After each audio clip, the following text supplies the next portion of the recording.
ክቡር አቶ ደመቀ መኮንን የኢፌድሪ ምክትል ጠቅላይ ሚኒስትርና የዛሬ ክብር እንግዳችን፣ የተከበራችሁ የኢፌድሪ የህዝብ ተወካዮች ምክር ቤት አባላት፣ ክቡር ዶክተር ኢንጂነር ጌታሁን መኩሪያ የኢኖቬሽን እና ቴክኖሎጂ ሚኒስትር፣ የተከበራችሁ ሚኒስትሮች፣ ዳይሬክተር ጀነራሎች፣ ሚኒስትር ዴታዎች፣ የመንግስት ቢሮ ኃላፊዎች፣ ከቅርብና ከሩቅ የመጣችሁ እንግዶች፣ አቅራቢዎች፣ የፕራይቬት ሴክተር ኃላፊዎች፣ ኤግዚቢተሮች፣ በኢኖቬሽን እና ቴክኖሎጂ የተሰማራችሁ በሞላ እና all protocols observed እያልኩ እዚህ ላላችሁ እንዲሁም በቀጥታ ስርጭት ለመከታተል እየተከታተላችሁ ላላችሁ በሙሉ እንኳን ለዚህ ኢኖቬት ኢትዮጵያ በሚለው መሪ ቃል ለተዘጋጀው የዓለም አቀፍ የአይሲቲ ኤክስፖ መክፈቻ እና የኢኖቬሽን እና ቴክኖሎጂ ሳምንት በሰላም አደረሰን አደረሳችሁ።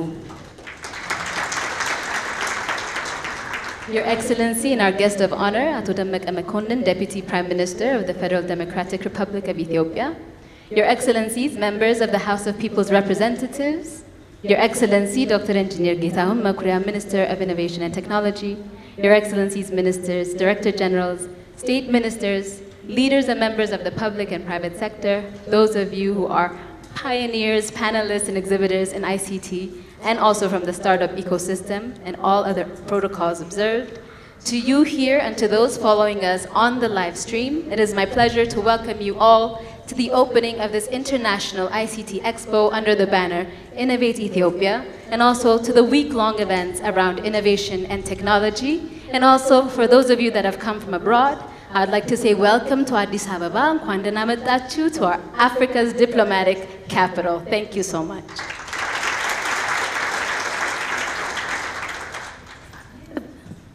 ይህ ኢኖቬሽን እና ቴክኖሎጂ ሚኒስቴር አዘጋጅነት እና በአይሲቲ ኢቲ አስተባባሪነት የቀረበው የዓለም አቀፍ አይሲቲ ኤክስፖ እና ሳምንት ዋና ዓላማዎቹ አዳዲስ የቴክኖሎጂ ግኝቶችን እና እውቀቶችን ለማሸጋገር የሀገራችንን የአይሲቲ ሴክተር እና የአይሲቲ ተጠቃሚነታችንን ለማጎልበት የዲጂታል ኢኮኖሚያችንን ለማሳደግ የተወሰዱ ያሉትን እርምጃዎች ለማሳወቅ የሀገር ውስጥ ቴክኖሎጂ ፈጣሪዎችና ተማሪዎችን ከመንግስትና ንግድ ተቋማት ጋር የሚገናኙበትን መድረክ ለመፍጠርና ዋነኛው ዓላማ ደግሞ የሀገራችንና የህዝቦቿን ዘላቂ እድገት ለማፋጠን ነው። በአሁኑ ሰዓት ለፕላቲነም ስፖንሰሮቻችን የአጭር ንግግር እድል ለመስጠት በትህትና ጠይቃለሁ። I would like to now give our platinum sponsors a few minutes to say a few words, starting with Mr. Kolekile Ndamase, who is the Group Executive of Mergers and Acquisitions and Business Development for MTN. So to him, I would say, Wamkelekile, welcome and Kwandana Metu.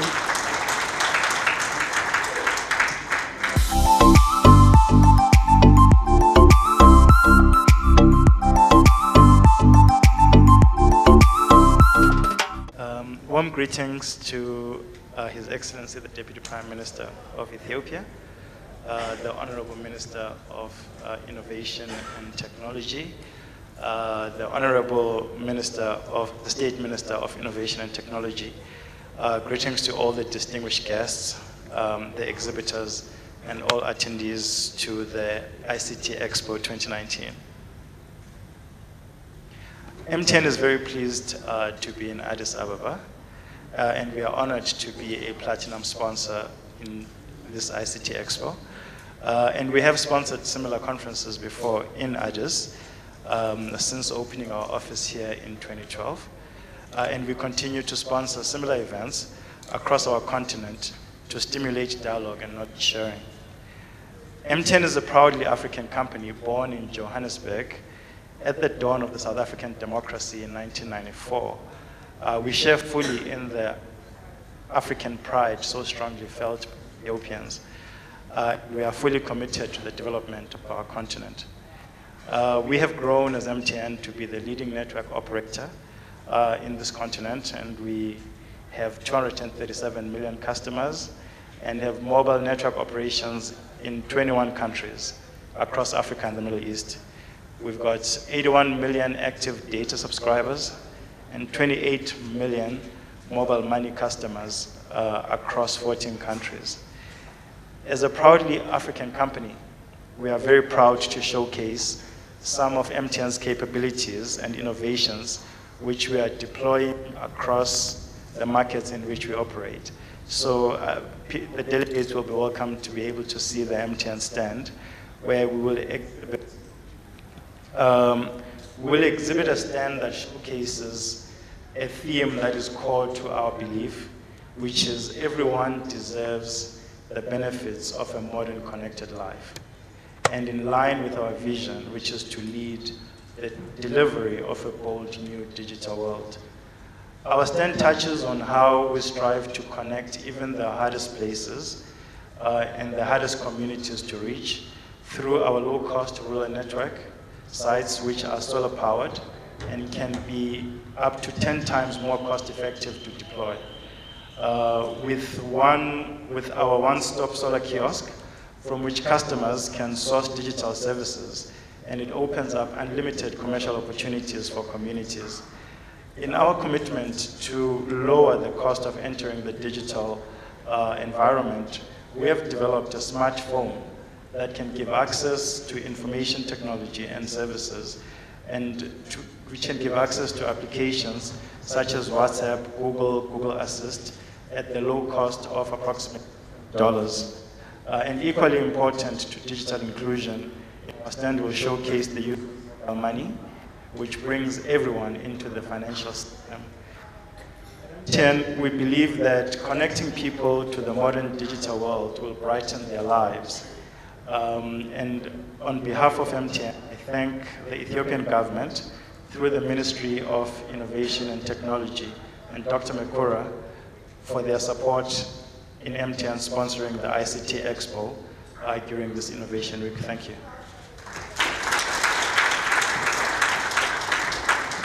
Thank you so much to Mr. Ndamasi for his remarks.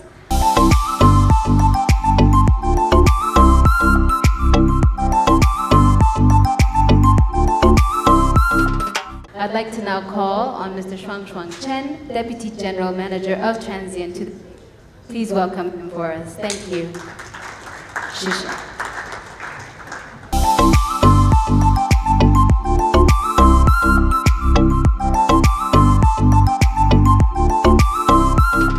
Good afternoon, everyone.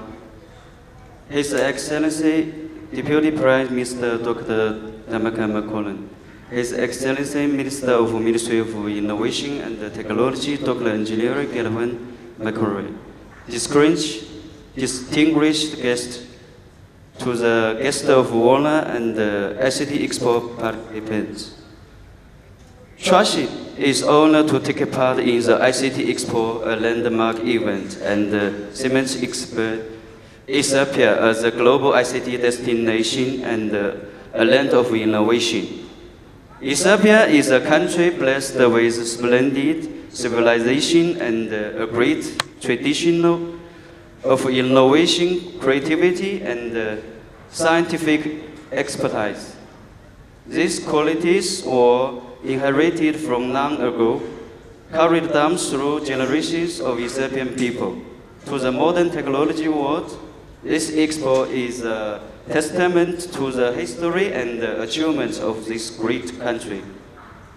Trashi, including Tecno and item mobile phone brands, is a pioneer in the mobile phone industry, realizing more than $125 million of exports around 4 years, and creating over 1,900 jobs in under 8 years in Ethiopian market. Trashi is a testament to what the future of Ethiopia could look like, a future of ICT. The ICT sector is different from other industries. It requires an adaptive and dynamic regulatory and policy environment and an open platform on which innovators can make own rules. We are excited to see the affirmative steps Ethiopia has made towards that direction, despite of the set of language and culture. In addition to an open and friendly regulatory and policy environment, infrastructure is also essential in supporting the ICT sector's development. The ICT Park is a good start, and more to be invested. ICT hardware manufacturing plays a key role in the ICT sector's development. To further develop existing hardware manufacturers, and attractive new ones, more infrastructure improvements could be planned besides building an industrial park, such as ensuring an uninterruptible power supply and building a reliable telecommunication connectivity. Most innovation arises from challenges. Ethiopia is a landlocked country, a challenge for industries that requires ports and huge shipments. To conquer that challenge, the transport most ICT hardware and gadgets by air. Ethiopian Airlines is one of the leading airlines in the world. Once the government adopts a workable free trade room applicable to air transport, the private sector can take care of the rest. Trashing has worked hard to build an ICT ecosystem. One measure is through horizontal and vertical development. Horizontal development includes the assembling of various ICT devices. For example, we have introduced the whole appliance brand, Celix, and have studied assembling televisions. Vertical development includes adopting a hardware manufacturing supply chain and value chain.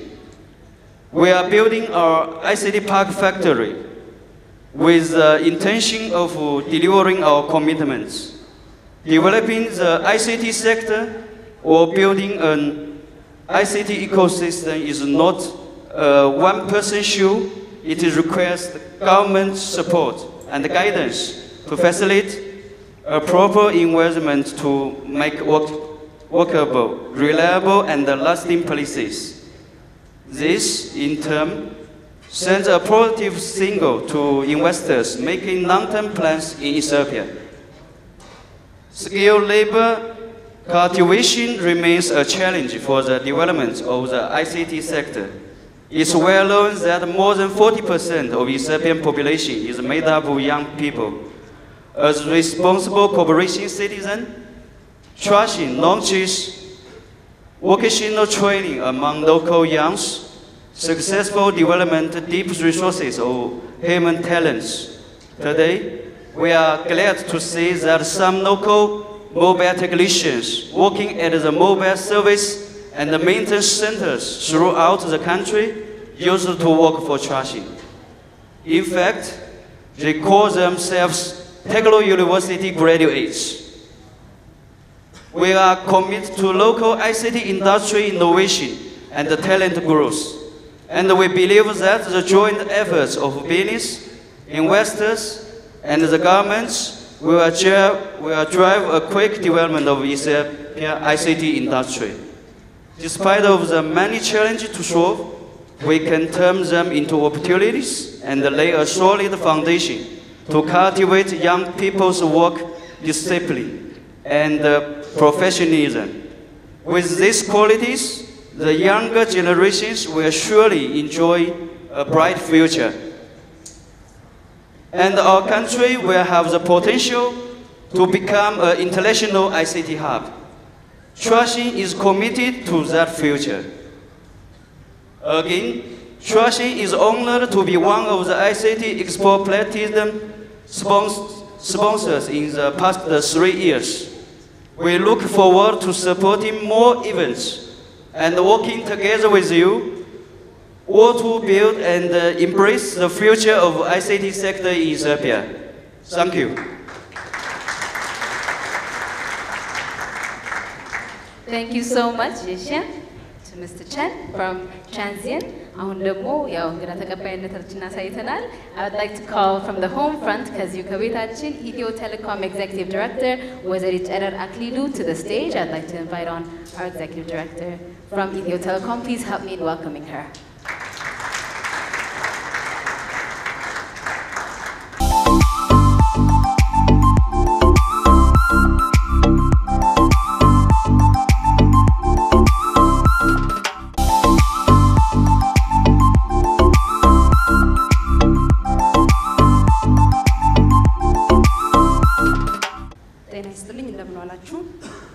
የተከበሩ አቶ ደመቀ መኮንን የኢፌዴሪ ምክትል ጠቅላይ ሚኒስትር የተከበሩ ዶክተር ጌታሁን መኩሪያ የኢኖቬሽን እና ቴክኖሎጂ ሚኒስትር የተከበራችሁ የመንግስት ኃላፊዎች ጥሪ የተደረገላችሁ እንግዶች ከሁሉ አስቀድሜ እንኳን ደህና መጣችሁ ለማለት እወዳለሁ ያው ንግግሩን በእንግሊዘኛ አረጋዋለሁ ሁሉም እንዲሆን Your Excellency, Mr. Demeke Makonnen, Deputy Prime Minister of the Federal Democratic Republic of Ethiopia, Your Excellency, Dr. Getahun Makria, Minister, Ministry of Innovation and Technology, Excellencies, invited guests, ladies and gentlemen. Please allow me to deliver this speech on behalf of the Ethio Telecom Chief Executive Officer, Ms. Frehot Tamru, and thank you. I would like to welcome everyone to the 3rd International ICT Expo. Ethio Telecom, an enabler in the ICT sector, a company preparing itself for a different tomorrow, a company with a history of serving Ethiopia and its people for the past 125 years, is a proud platinum sponsor of this event. Also is honored in providing free Wi-Fi service during the days of this Expo at the premises of this event. And we kindly invite everyone to visit our booth while in the meantime leaving us your suggestions, feedback, questions on our products and services in the form we have availed at our exhibition area. Finally, for those of you who intend to partner with us, please collect contact addresses from the booth for our future communication and discussion. With this, I wish everyone to have a successful Expo and an enjoyable stay.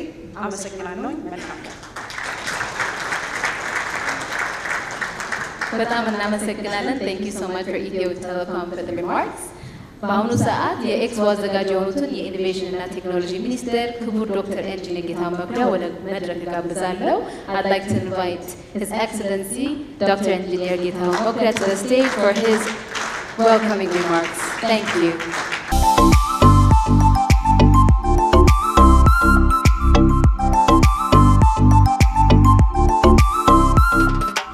ክቡር አቶ ደመቀ መኮንን የኢፌዴሪ ምክትል ጠቅላይ ሚኒስትር እና የዕለቱ የክብር እንግዳ የተከበራችሁ የኢፌዴሪ የሕዝብ ተወካዮች ምክር ቤት አባላት የተከበራችሁ ሚኒስቴሮች ሚኒስቴር ዴኤታዎች ከፍተኛ የመንግስት የሥራ ኃላፊዎች የተከበራችሁ ከሀገር ውስጥ ከውጭ ሀገር የመጣችሁ የዚህ ትልቅ መድረክ ተሳታፊዎች እንግዶቻችን ሁላችሁም በመጀመሪያ ከሁሉ አስቀድሜ ለዚህኛው አመት የኢኖቬሽን የኢትዮጵያ ኢኖቬት የቴክኖሎጂ እና ኢኖቬሽን ሳምንት እንኳን አደረሳችሁ ለማለት እወዳለሁ የዘንድሮው የኢኖቬሽን እና ቴክኖሎጂ ሳምንት መሪ ቃል ኢትዮጵያን ኢኖቬት ሳምንት 2019 ከግንቦት 29 እስከ ሰኔ 5 በሚከበረው የአንድ ሳምንት በዓል ላይ እንኳን አደረሳችሁ እያልኩ ጥሪያችንን አክብራችሁ ስለተገኛችሁልን በኢኖቬሽን እና ቴክኖሎጂ ሚኒስቴር እና በሰራተኞቹ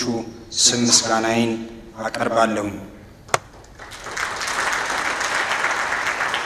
ዘንድሮ የሚከበረው የኢትዮጵያ ኢኖቬሽን ሳምንት 2019 በውስጡ 4 ትላልቅ አውደሪዎችን የያዘ ነው የመጀመሪያው ዛሬ በዚህ በሚሊኒየም አዳራሽ የሚከበረውና እስከ ሰኔ 3 የሚቆየው የዓለም አቀፍ የአይሲቲ ኤክስፖ ሁለተኛው በሚቀጥለው ቅዳሜና እሁድ ማለትም ሰኔ 1 እና 2 በዚሁ በሚሊኒየም አዳራሽ የሚከበረው እና ለአሸናፊዎች እስከ 1 ሚሊዮን ብር ሽልማት የሚያስገኝ ወጣት የፈጠራ ባለሙያዎችን የምናበረታታበትና የምናወዳደርበት የስታርታፕ ኢትዮጵያ የፈጠራ ውድድር ሲሆን ሶስተኛው በሚቀጥለው ሰኞና ማክሰኞ ማለትም ሰኔ 3 እና 4 በሸራተን አዲስ ኢኖቬት አፍሪካ ዲጂታል በሚል ጉባኤ ይካሄዳል ከፍተኛ የሆነ የመንግስትና የአካዳሚክ ኮሚኒቲ የሚሰባሰቡበትና የሀገራችንን ብቻ ሳይሆን የአፍሪካን የዲጂታል ትራንስፎርሜሽን የሚረዳ ግብአት የምናገኝበት አውደሪ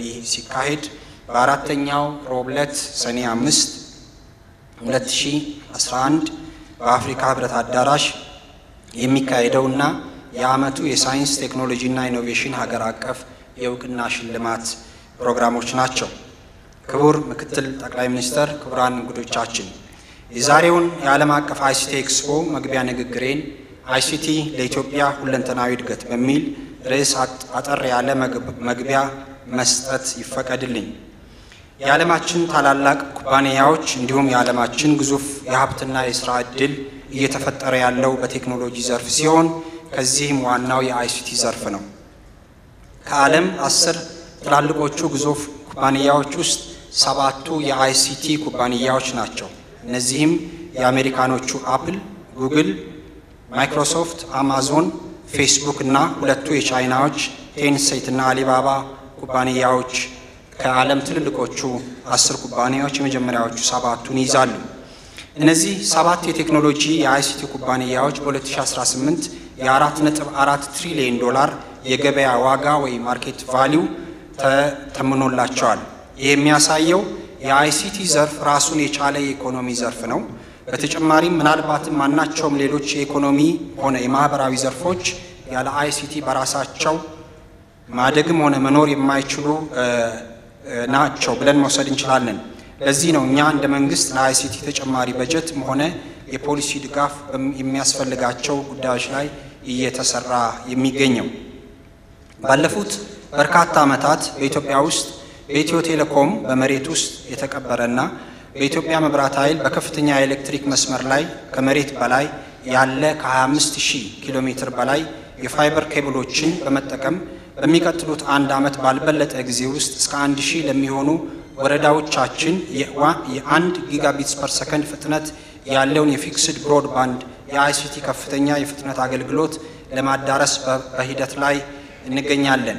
ይህ የመጀመሪያው የትግበራ መርሃ ግብራችን ሲሆን በሁለተኛ የትግበራ መርሃ ግብራችን አብዛኛውን እስከ 18000 የሚበልጥ ቀበሌዎችን ደግሞ በቀጣይ 2 ዓመት ውስጥ እያንዳንዳቸውን እስከ 100 ሜጋቢትስ ፐር ሰከንድ በሚደርስ የፊክስድ ብሮድባንድ ሰርቪስ ለማዳረስ እቅዶችን በማውጣት ባለፉት 6 ወራት የተለያዩ ውይይቶችን እና መድረኮችን በማዘጋጀት ከፌደራልና ከክልል ባለድርሻ አካላት ጋር ስንሰራ ቆይተን አሁን እቅዶች ተጠናቀው ወደ ትግበራ ምዕራፍ በመግባት ላይ እንገኛለን። ይህንን ማድረግ የሚያስፈልግበት ዋናው ምክንያት ዕውቀት ዲሴንትራላይዝድ ካልተደረገ ከፍተኛ ሀብትንና የሥራ ዕድልን መፍጠር አይቻልም። ከተሞች ላይ ብቻ በተማከለ የቴክኖሎጂ ክምችት 100 ሚሊዮን ለሚጠጋ ሕዝብና በየዓመቱ እስከ 2.5 ሚሊዮን ለሚጠጋ የሥራ ዕድል ፈላጊ የሥራ ዕድል መፍጠር የምንችለው ቢያንስ ወረዳዎቻችንን የሥራ ዕድል ፈጠራ ማዕከላት ወይ ሴንተር ኦፍ ጆብ ክሬሽን ስናደርጋቸው እንደሆነ እኔ በግሌ አምናለሁ። ይህንን ማድረግ በሚቻለው ከፍተኛ ፍጥነት ያለውን የፊክስድ ብሮድባንድ ሰርቪስ ቢያንስ ወረዳዎች ላይ ስናደርስ እንደሆነ ይታወቃል። ይህንንም በአይሲቲ መሰረተ ልማት ጥያቄ ከመመለስ ጎን ለጎን መንግስት ትኩረት ሰጥቶ በተጨማሪ አስቻይ ሁኔታዎችን ባለፉት 6 እና 8 ወራት ስንሰራ ቆይተናል። የኢኮመርስ፣ የዲጂታል ፋይናንሻል ሰርቪስስ፣ ፊንቴክስ እና አጠቃላይ የዲጂታል ኢኮኖሚ በሚቀጥሉት ጥቂት ዓመታት ውስጥ የጂዲፒ የተወሰነ ድርሻ ወይ ሲግኒፊካንት ፐርሰንቴጅ እንዲኖረው ለማድረግ ወሳኝ የህግ ማዕቀፎች በመጠናቀቅ ላይ መሆናቸው የዚህ ታላቅ ተግባር አካላት ናቸው። ክቡር ምክትል ጠቅላይ ሚኒስትር፣ ክቡራን እንግዶቻችን፣ ዛሬ በኢትዮጵያችን ከ39000 በላይ የአንደኛ ደረጃ የሁለተኛ ደረጃና የቴክኒክ ሙያ ትምህርት ተቋማት ያሉና ከ32 ሚሊዮን በላይ ህፃናቶቻችን እየተማሩ ባሉባቸው ትምህርት ቤቶች የ2 ሜጋቢትስ ፐር ሰከንድ ብቻ ፍጥነት ኢንተርኔት ያላቸው በቁጥር ከ500 አይበልጡ። ይህ ማለት የነገው የሀገራችን ተረካቢ ህፃናቶቻችን ያለ አይሲቲ ዕውቀት እያስተማርናቸው መሆናችንን እኛ የኢኖቬሽንና ቴክኖሎጂ ሚኒስቴር ያሳስበናል። ከ16000 በላይ የጤና ማዕከላት በገጠሪቱ ኢትዮጵያ ምንም አይነት የፊክስድ ብሮድባንድ ቴክኖሎጂ ያልደረሰባቸው በመሆኑ በገጠሪቱ ኢትዮጵያ ያለች አንዲት የጤና ባለሙያ በትላልቅ ሆስፒታሎች ባሉት ሲኒየር ሐኪሞች ታግዛ የተሻለ አገልግሎት መስጠት ባለመቻሏ ስንት እናቶች፣ ስንት ህፃናትና ከተማ ሄደው መታከም የማይችሉ ስንት ዜጎቻችን የተሻለ አገልግሎት ሳያገኙ ሊቀሩ እንደሚችሉ መገመት አያዳግተንም። ባደጉትም ሆነ በማደግ ላይ ባሉት የሀገራት የፊክስድ ብሮድባንድ አገልግሎቶችን ለህዝብ ጥቅም ማዋል እንደ ኤሌክትሪክ አገልግሎት በራሱ የሚያመጣው ትርፍ ታይቶ ሳይሆን ለሀገር እድገትና የኢኮኖሚ ፋይዳ ታይቶ በመንግስት ኢንቨስት ተደርጎ የሚተገበር መሰረተ ልማት ነው። እንደ ምሳሌ ለመጥቀስ ህንድ ባለፉት 4 እና 5 ዓመታት በጠቅላይ ሚኒስትር ራጂንድራ ሙዲ የቅርብ ክትትል የተተገበረውና እንደ ተአምር ከሚታዩት የዲጂታል ኢኮኖሚ ትራንስፎርሜሽን አካል የሆነው አንዱ የፊክስድ ብሮድባንድ ኮኔክቲቪቲ እስከ 100,000 ለሚጠጉ ቀበሌዎቻቸው ማድረስ በመቻላቸው የህንድ ሀገር የ1 ጊጋቢትስ ፐር ሰከንድ ፊክስድ ብሮድባንድ ሰርቪስ ከ$10 በታች በሚሆን አገልግሎት ለማህበረሰብ እየተሰጠ ይገኛል። ስለዚህ የአይሲቲ መሰረተ ልማትን ወደ ወረዳዎቻችን ስናደርስ በሀገራችን የሀብትና የሥራ ዕድል ፈጠራን እንዲሁም የትምህርትንና የጤናን ጥራትና ተደራሽነትን በትንሽ ወጪ ከማሻሻል ባሻገር የታክስ አሰባሰብ ስርዓቱን ተግዳሮቶች ለመፍታት መንግስት ለዜጎች የሚሰጠውን ማናቸውም አገልግሎቶች በቀላል ወጪ በተሻለ ጥራትና ባልተንዛዛ ጊዜ ማድረስ እንዲሁም ከአድሎና ከብልሹ አሰራር ማጽዳት የሚቻለው የዓለም አቀፍ የፖስታ ህብረት ዋና ዳይሬክተር ክቡር አምባሳደር ሁሴን ቢሻር አዲስ አበባ ይገኛሉ። አሁን ሌላ ስብሰባ ስላላቸው አፍሪካ ዩኒየን ሄደዋል። እሳቸው እዚህ ኢትዮጵያ አሁን የመጡት ላለፉት 8 ወራት ድርጅታቸው የዓለም አቀፍ የፖስታል ዩኒየን ዩፒዩ እና የኢኖቬሽንና ቴክኖሎጂ ሚኒስቴር ጋራ ሲሰራ የቆየውን አዲስ አበባን የምስራቅ አፍሪካ የኢኮመርስ ሀብ የሚያደርገውን ፕሮጀክት ማስተግበሪያ ሰነድ ፕሮጀክት ኢምፕሊሜንቴሽን ፕሮጀክት ዶክመንት ላይ ለመወያየትና ስራ የሚጀመርበት ጊዜ ሰሌዳ ላይ ለመወሰን ነው። ይህ በተለይ እየሰራን ያለነው አዲስ አበባን የኢስተርን አፍሪካ የኢኮመርስ ሀብ ማድረግ ለብዙዎች የስራ ዕድል የሚፈጥርና አዲስ አበባን የምስራቅ አፍሪካ የኢኮመርስ የሎጂስቲክ ሀብ የሚያደርግ ትልቅ የፍላግሺፕ ፕሮጀክታችን ነው።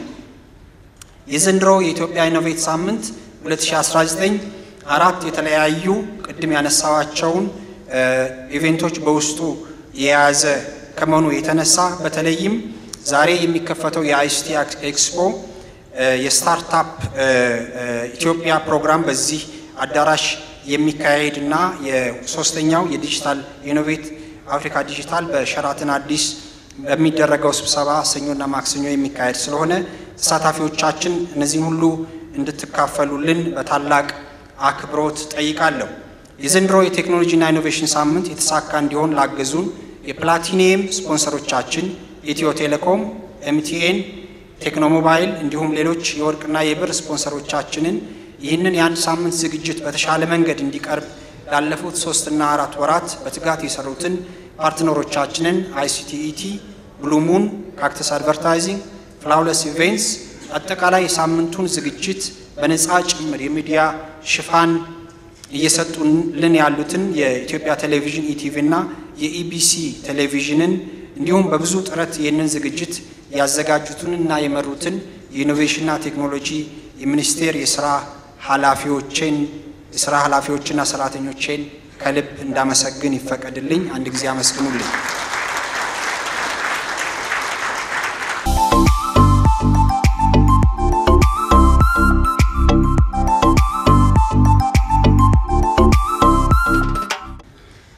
ከዚህ በመቀጠል ክቡር አቶ ደመቀ መኮንን የፌዴሪ ምክትል ጠቅላይ ሚኒስትርና የዕለቱ የክብር እንግዳ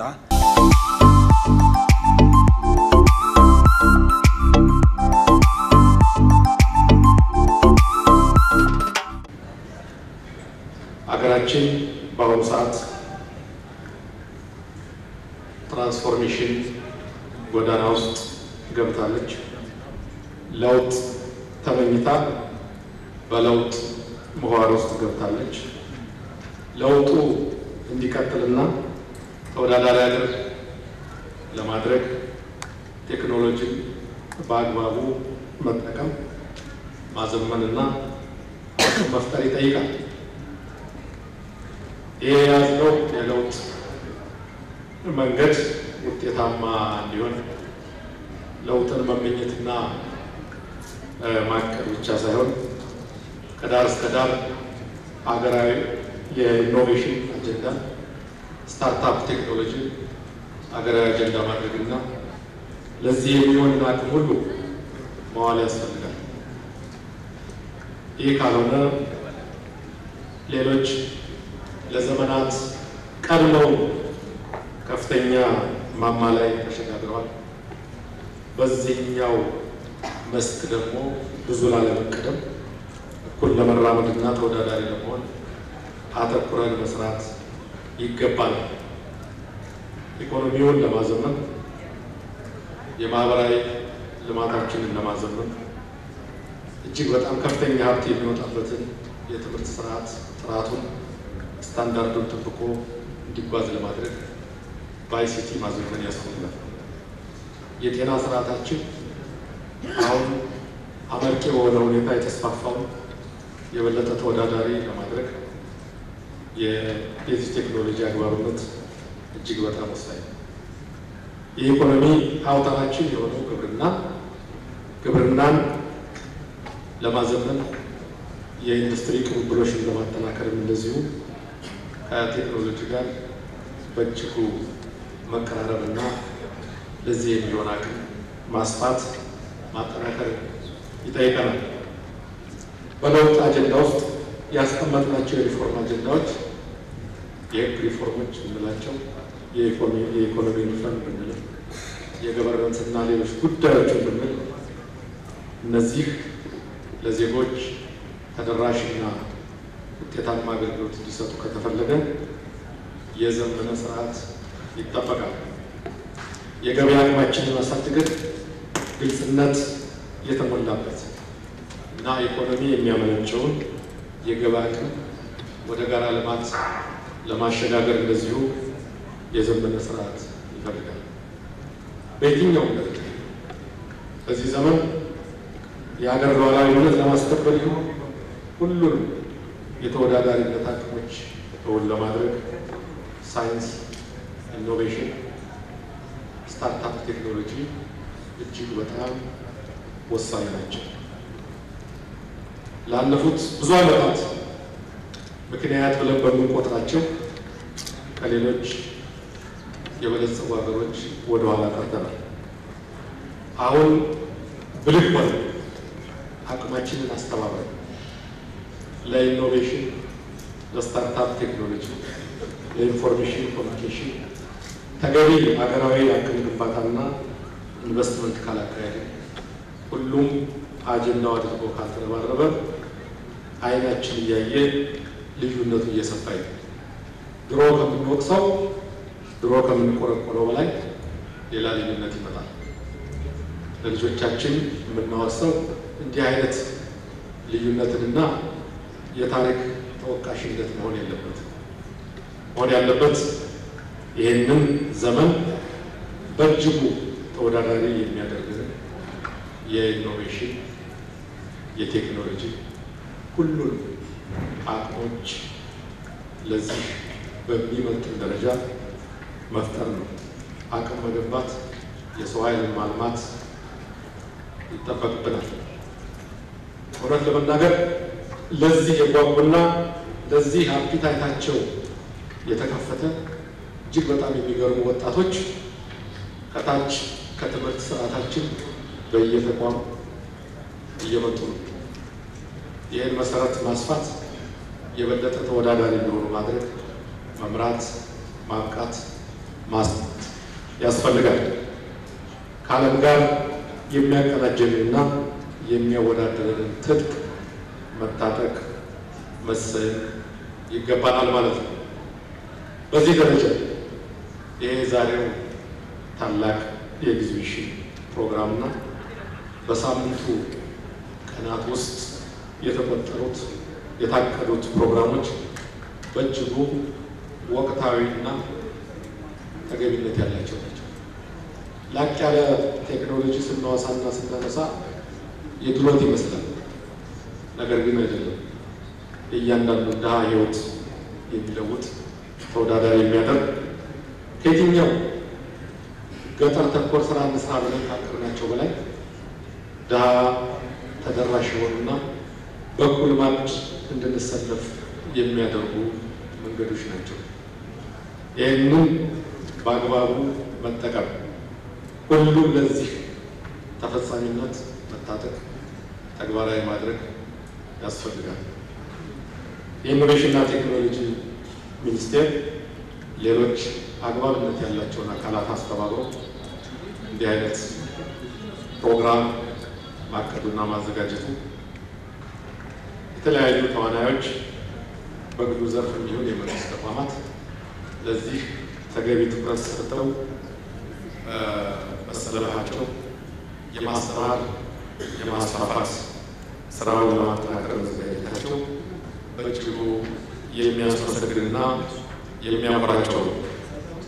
ከዚያ አኳያ እዚህ የተደረደሩት ስፖንሰር አድራጊዎች የምድሉን አግኝቼ ማመስገን ስለሚገባኝ የመንግስታችንን አክብሮትና ምስጋና ልገልጽላችሁ እወዳለሁ።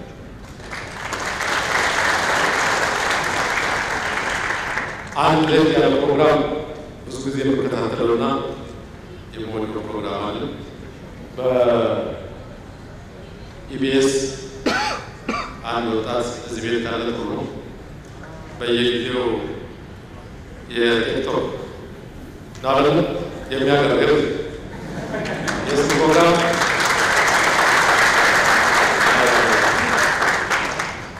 በጊዜ ሲገጣጠምልኝ በጣም ከታተላቸው ለመማር ሞክራለሁ።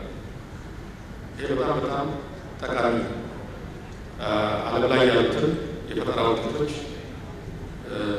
በአፍላቸው እያስተዋወቀ የሚያነሳሳ ለወጣት ትልቅ ከመደበኛው የትምህርት ስርዓታችን ከመደበኛ ተቋማት ወገን የአይነት ተነሳሽነት እየበዙ የበለጠ እየተጠናከሩ መሄድ ስላለባቸው ሌሎች ያላነሷችሁ የራሳችሁን ጠጠር እየወረወራችሁ ነውና የእነሱንም የሌሎቹንም ላመሰግንና ላከብር እወዳለሁ። በዚህ መሰረት የአይሲቲ ኤክስፖ እና ተያያዥ ፕሮግራሞች በይፋ የተከፈቱ መሆኑን አበስራለሁ።